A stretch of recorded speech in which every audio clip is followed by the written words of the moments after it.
Teddy Xenakis would have to steal the painting. What other choice did she have? She believed it was a Turner, a possibility she couldn't confirm unless she shipped it to the Tate in London, where the Turner scholars, Evelyn Joel and Martin Butlin in particular, could make a judgment about its authenticity. Unfortunately, the painting was currently in the basement of the house that was now solely in Ari's name, where it had sat for years, unrecognized and unappreciated. She might have blamed herself for the oversight, but why on earth would anyone expect to find a priceless painting in such homely company? She and Ari had bought the house when they moved from Chicago to Santa Teresa, California. The estate had been owned by the Carpenters, who passed it down from generation to generation until the last surviving family member died in 1981, having neglected to write a will. The estate attorney had locked the doors and put the house up for sale.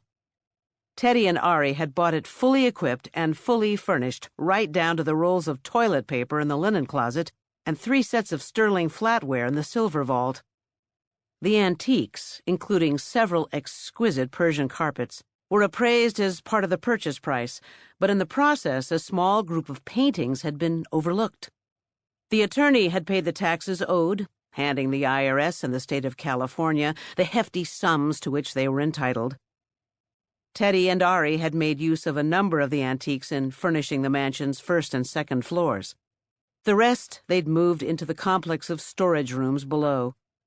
The paintings were in a cabinet in an upright rack, each leaning against its neighbor. Teddy had come across them shortly after they moved in. Over the years, she'd developed an eye for fine art, but these paintings were drab and uninteresting. The subject matter was classical: nymphs, mythological figures, Roman ruins, a seascape, heavy-legged peasant women bringing in the harvest, a still life with a dead duck and rotting fruit, and a floral arrangement in colors she didn't care for.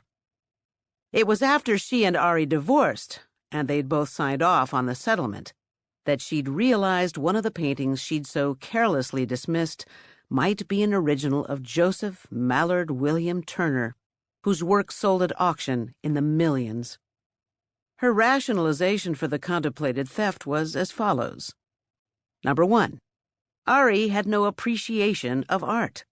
The collection she'd put together comprised the works of a group known as Les Petits Maîtres, minor impressionists like Bartoli, Canet, Jacques Lambert, and Pierre-Louis Casaubon, whose paintings were still affordable because the artists themselves had never achieved the legendary stature of Cézanne, Renoir, Monet, Van Gogh, and their ilk.